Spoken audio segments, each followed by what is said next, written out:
web series I've started to help you do better on FanDuel, to help you do better on DraftKings. Now I know why you're here. You want me to tell you the hidden gems of the week. You want me to tell you the guys you're going to get the biggest bang for your buck for, the contrarian guys that no one's going to have, and that's coming, I promise. But right now, I want to talk to you about what's been going on in the NFL, about the start of the NFL season, something here we like to call quick notes. Yes.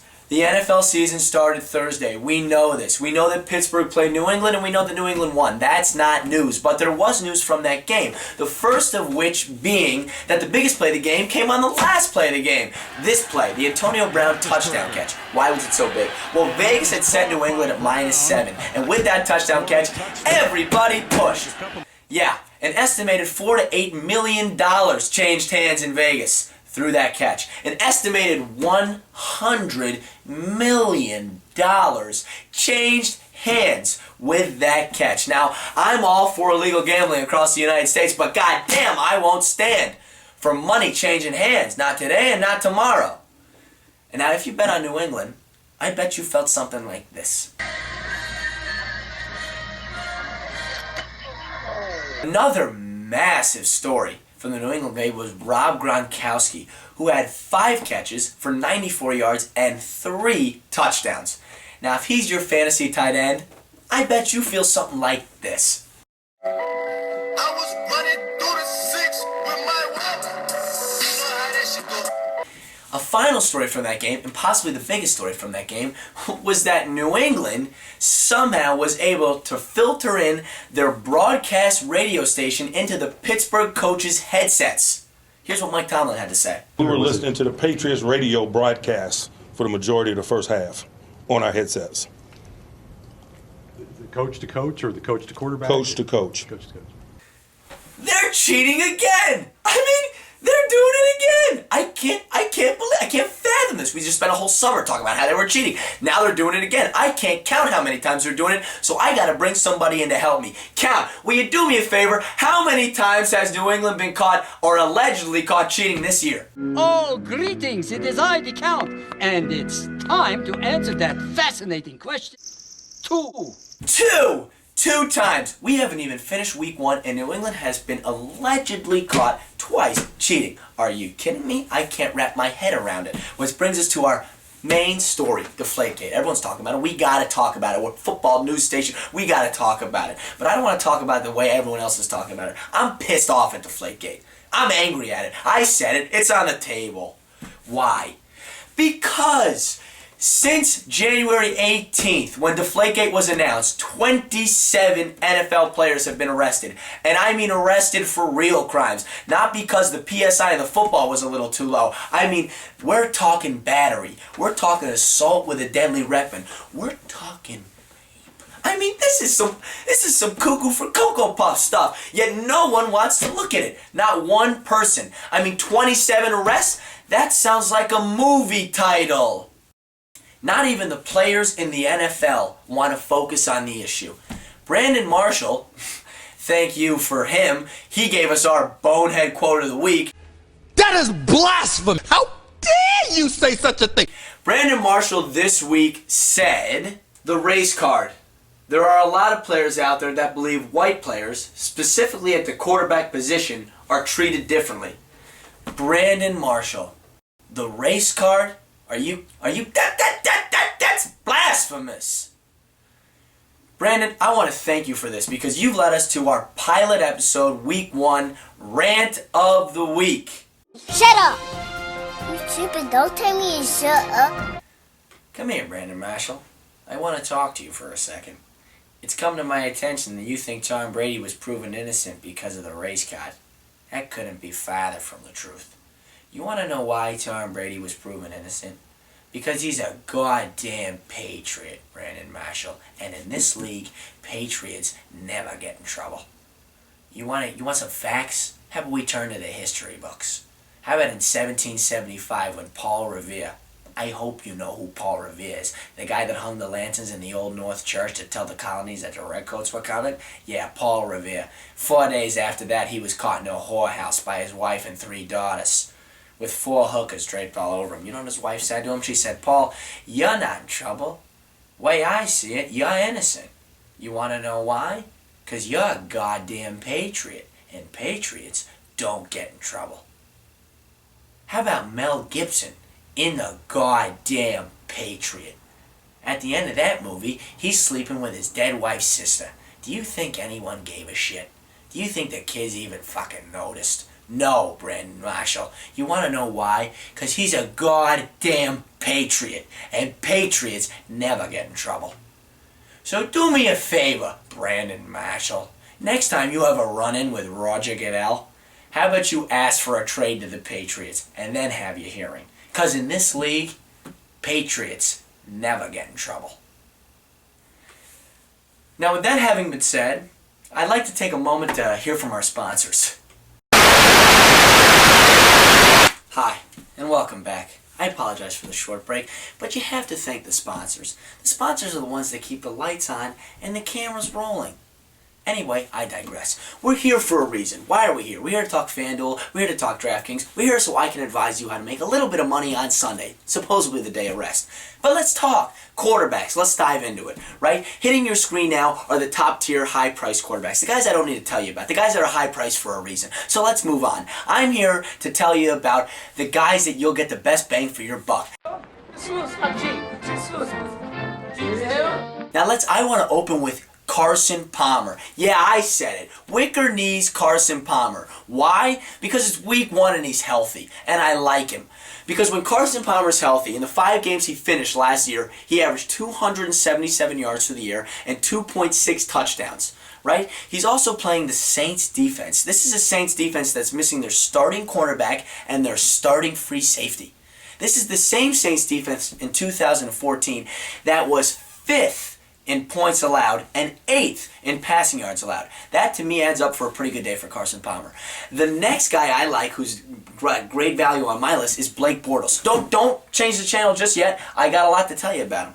Blake Bortles is great value this week. Why? Because he's only priced at $6,400. He also has his number 1 wide receiver back, Allen Robinson. Last year, in the 6 games Blake Bortles played without Allen Robinson, he averaged 165 yards through the air and only threw 0.5 touchdowns. Yet in the 8 games he played with Allen Robinson, he averaged 240 yards through the air and a touchdown. And this preseason number 3, the dress rehearsal, through 3 quarters, Blake Bortles threw for 240 yards and a touchdown. And you guessed it, week 1, he's got Allen Robinson back. The third guy I like for a value pick is Sam Bradford. Now I know what you're saying. Isn't Sam Bradford made by the Muffin Man? Yeah, the Muffin Man. Oh, the Muffin Man. The one on Drury Lane. But the reason I like Sam Bradford is because he plays for a man named Chip Kelly. And if you've been in Chip Kelly's office, you'll see he's got a diploma from Hogwarts. Yeah, the man's magic. He's got more tricks up his sleeve than there is in Mary Poppins' pocketbook. I'm telling you, this is a good win. I also like Sam Bradford because he's playing against the Atlanta Falcons, who couldn't guard their own shadows if they wanted to. They're the worst defense in the league, or they were last year. I think they're going to be again this year. Anyway, enough with the value picks. You need someone that's going to set you apart, someone that's not going to be on everybody's team, a contrarian pick, a gem, if you will. Oh, you didn't know? It's a secret. Shut up. Alex Smith is like the last kid picked in Foursquare. Why? Because he's boring. No one wants to play with him. You only got 4 squares. But I like him this week. He's got a new toy in Jeremy Maclin. It's like getting a new Porsche. All you want to do is drive around the neighborhood the whole time. He's also got a baby Gronk and Travis Kelce. I think this is going to be a good week for him. But if you want to win huge bucks, thousands of dollars, and not pay much to get in, you need a guy that's going to go above and beyond. A guy that no one has. A low price, huge appeal, bomb. Just throw it. Tyrod Taylor. He's $5,000. That's it. That's free. Take him. But we don't know anything about him. But he looks good, kind of like Mike Vick. But if I'm sitting here with a gun to my head and you're saying, Billy, there's too many options, you got to tell me which one. Who do I pick? I'm saying Sam Bradford. Now that we've finished quarterbacks, let's move on to running backs. Let's keep this train chugging along. Hitting your screen now are the top tier high price guys. The guys I don't have to tell you about, right? But we want to find value. is Darren McFadden. Now, I know what you're thinking. Darren McFadden's burned you so many times, you trust your ex-girlfriend over him, and I get it. But this week is different. At $6,600, the guy's a steal. Why? Well, he's running behind the best offensive line in football now. He's also playing against, and God save my soul for saying this, the Giants. The Giants ranked 30th last year in defending the run. They can't do it. And I don't know if you've heard, but they lost their #1 defender to a run-in with some fireworks. I'm starting to throw up in my mouth just thinking about it. Listen, I'm done with this. If you want to get Darren, get him. I'm done talking about it. We're moving on to the next one. That's Chris Ivory. I love Chris Ivory this week. At $6,400, you're stealing blindly, Stevie Wonder. It's over. I mean, the guy's a 3-down cowbell back in a run-first team. I can't imagine anything better than that. He's also playing the Cleveland Browns, who are the only team that ranked worse than the Giants against the run last year. It's terrible. Chris Ivory this week, he's got the price, he's got the volume, and he's got the matchup. It's like sleeping with Sleeping Beauty, Snow White, and Cinderella on the same night. I mean, it's magical. Now, the last guy I like is Andre Ellington. I know what you're thinking, Bill. Andre Ellington at $7,900. I mean, that's pricey. I get it. But I'm going to explain to you why. It's not that crazy when Carson Palmer's in the lineup. When Carson Palmer plays, Andre Ellington gets 6.3 targets a game. He catches 4.8 balls. That's a lot. He's also playing New Orleans. New Orleans last year ranked dead last in defending running backs out of the backfield. Dead last. They also were the 4th ranked defense against the rush and allowed the 3rd most rushing touchdowns. That to me adds up pretty well for Andre Ellington. Now we got to move on to the contrarian. Oh, you didn't know? It's a secret. Shut up. Ryan Matthews at $5,900. I think it's great value. Now, normally I say stay away from backups like they're the teenage girl with pimples at the prom. Just keep in the other direction.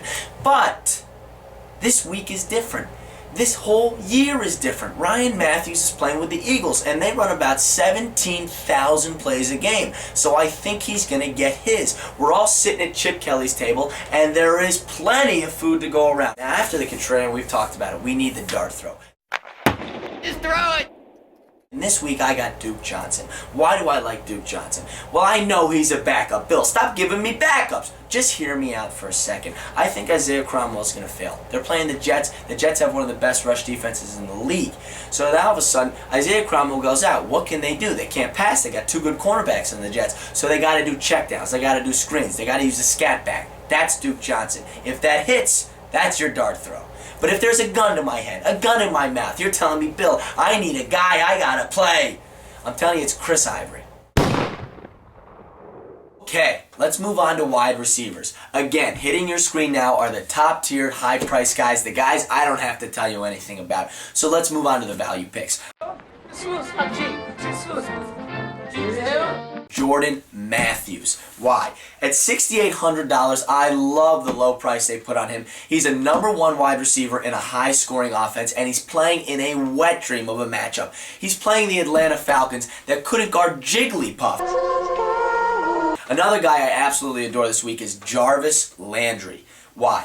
Jarvis Landry's priced at $6,900. Now, in 2014, from week 9 on, Tannehill targeted Jarvis Landry 8.6 times per game. By far the most targets by any Miami wide receiver. What does this mean? It means that we have a target monster on our hands with a great price range.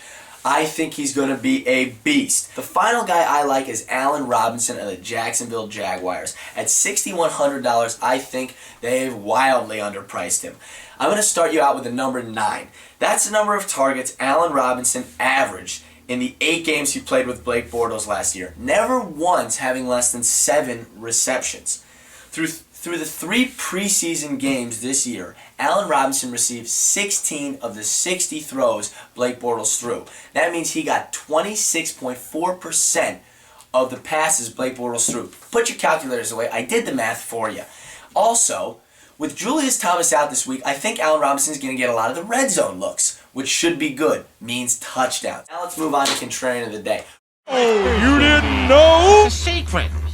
Shut up. Ruben Randle is my pick. At $5,300, I think he's very underpriced. Now, I know what you're thinking. Ruben Randle's game fluctuates more than a bipolar person's attitude. But what I'm trying to tell you is if you aren't ready or if you don't have the means to pay for the OBJ price tag, why not take his running mate? Victor Cruz is out. They're still playing the same dumpy Dallas defense with those two meatball corners. And the fact of the matter is the Giants defense sucks, the Dallas defense sucks. We are looking to have a shootout on Sunday night. My dart throw of the week is Just throw it.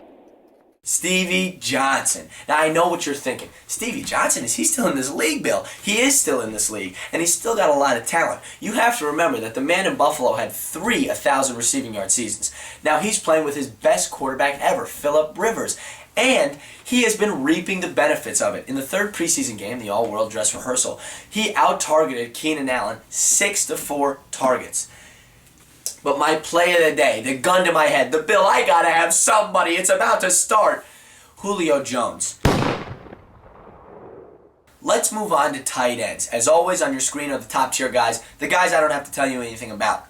But let's move on to the value picks.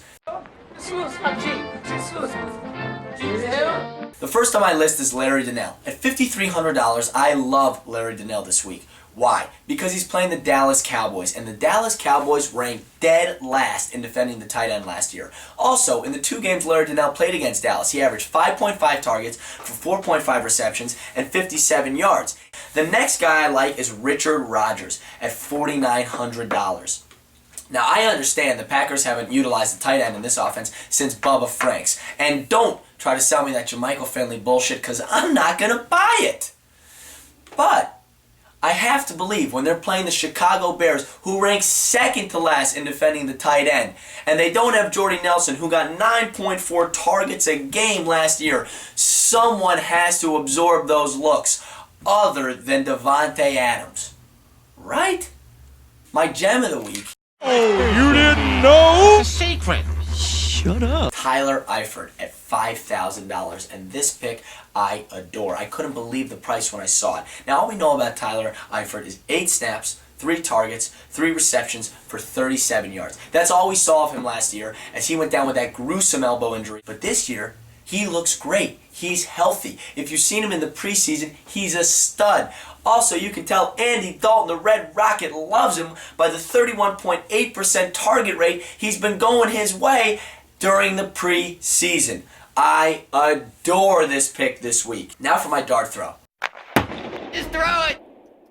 My dart throw this week is Crockett Gilmore, and that's not just because I like his name, although I love his name, but it's because he's got a new offensive coordinator in Baltimore called Mark Trestman, who absolutely adores utilizing a tight end, C.C. Martellus-Bennett of the Chicago Bears.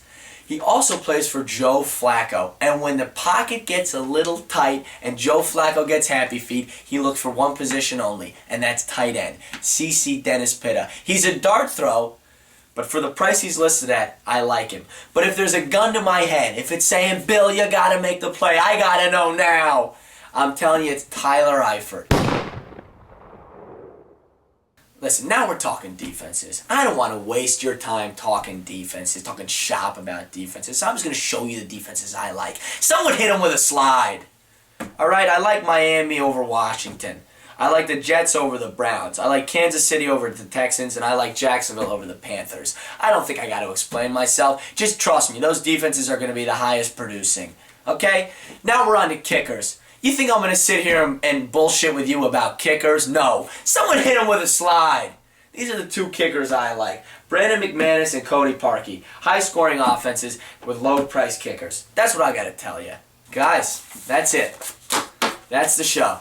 Alright? I hope I was able to help. I hope I was able to guide you and help you make a little bit of money on FanDuel, a little bit of money on DraftKings, a little bit of extra cash on Sunday. But in all seriousness, let me say this. If you don't have the money, don't bet. Okay? If you're a finance guy, you're a banker, you make a couple extra dollars, put it on the line. Double it down. I'm all for it. But if you're an understudy on an off-Broadway show,